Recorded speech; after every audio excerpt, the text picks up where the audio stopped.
За сайн байна уу. Би өнөөдөр Японд ажиллах талаар ярих гэж байна. Японд ажиллах 3 арга байгаа. Нэг нь болохоор дадлагжигч гэж байна. Дадлагжигч гэдэг нь болохоор Солонгост грид ажилтнаар явна гэдэг шиг 3 жилээр явдаг.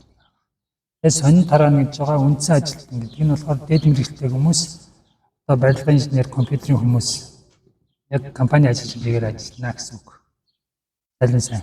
За тэрэн дундаас би онцолж өнөөдөр дадлагжигч гэдэг гэрээд ажилчин гэж ойлгоно. Дадлагжигч гэдэг нь яаж явагдав вэ гэдгийг ярих гэдэг. Энэний давуу тал нь болохоор Монголд байхдаа шалгалтаа өгөөд явцдаг учраас очиод ажилтаа байртай гэсэн үг. За цалин сул тал нь цалин тийм сайн биш. Тэгэхдээ давуу тал нь бас нэлээ их очиод байртай ажилтаа хилээ сурна. Тэгээд энэ залуучуудын хувьд бас тавьдаг шаардлага нь болохоор эрэгтэйчүүд 18-аас 30, эмэгтэйчүүд 18-аас 35 гэж байгаа. Тэгэхээр хамгийн гол Японд очиод ажиллаж японочдтой харьцаж сурна. Хөрөнгөтөн орно гэдэг утгаараа мөнгө төгрөгийн тооцоонд их сайн болоод хөвгдөд ирдэг. 3 жилээ дуусгачих юм бол тэрний дараа сунгаад тэр тохиолдолд салин ажиллах нөхцөл бүх юм сайжраад явж болно. Тэгээд энэ дадлагжигч систем гэдэг нь болохоор хамгийн гол нь ойлгох хэрэгтэй. Япончууд 120 сая хүнтэй хүн сүүлийн жилүүдэд хүн ам нь буураад төрөл багассан учраас жилд бараг саяар буурж байгаа жилүүч байгаа. Тэгэхээр тэр хүн ам нь буураад хөдөлмөрлөх хүч байхгүй болсон учраас тэрнийг нөхөх гэж авж байгаа тийм систем шүү. За одоогор 400 мянга орчим хүн Азийн орнуудаас авж байгаа. Тэрнээс хамгийн их нь Вьетнам 200 мянга, хоёр дахь нь Хятад 50 мянга.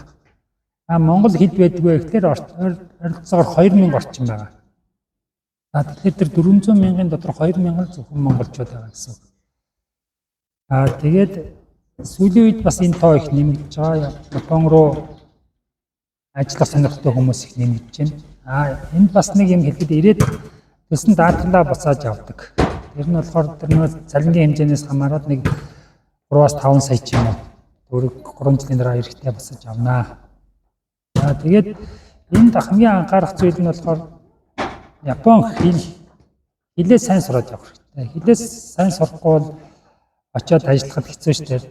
Одоо жишээлбэл та нар барилга дээр бид нар хятадтай харьцаад ажилладаг гэдэг тэр нь хил ойлгохгүй байвал тэрнгүүд юм хэлэх ямар хэцүү лээ. Тэгэд хэлгүй байх дээр бас нэг асуудал нь болохоор нөгөө даргийнхаа хэлсэн юмыг ойлгодгүй хүн нь яадгүй гэхээр ойлгодгүй хүн чинь дандаа буруу тийш нь ойлгохоо санд юм байна л. Сайн муулаагүй багтал мууллаа гэж гомдомтгож хэлдэг юм уу. Тэгээд давхар нэг асуудал нь болохоор хэлгүй болохоор гадуур явж чадахгүй, хүнтэй харьцах ядаж киногоо үзэж чадахгүй учраас стресс хоригддаг гэсэн үг. Япончуудын бас нэг авах юм нь бол хэлтэй ажлаа сайн хийгээд байвал ажиллах нөхцөл бүх юмыг сайжруулаад байна. Гэхдээ энэ дадлаж 3 жилийн хугацаанд бол хэл цалин бод нэг нэмэгдэхгүй. Анхан гэрээгээр л явна гэсэн үг. Тэгээд Япон явах цаг хүүхдүүд хамгийн сүүлд захихад хилээ сайн сураарай. Тэгээд ихэнхдээ цөөхүүлээ 2-3 улаа ч юм уу нэг компани дээр очино. Тэгэхээр хоорондоо эвтэй байх хэрэгтэй.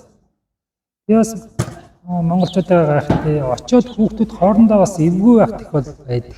Гэхдээ энэнийг юу гэж ойлгох хэрэгтэй вэ гэхээр энэ юм насаараа хамт амьдрах биш. Энэ чинь нийгэм гэдэг чинь хүнтэй зохицчээж явдаг. Учраас заавал Монголд гэлтгүй ажил дээр бол заавал хамт олонтойгоо нэгдэлтэй байх хэрэгтэй шүү. Тэрэн дээр анхаараарай. Монголчуудын давуу тал гэдэг ярьдаг юм болохоор манайхныг бол барилга дээр их авах сонирхолтой байдаг. Яг бол сумоо гэдэг учраас ийм хүч сайтай гэж бас үзэж байгаа. Дээрээс нь манайхан цалин нараа сайн ажил нь мэдээж хүнд. Эмэгтэйчүүд бол үйлдвэрлэлийн дамжлага дээр ажиллаж болно. Ойдол тэгээд хоол гэсэн бас салбарууд байгаа. За танд амжилт хүсье. Япон явах гэж байгаа.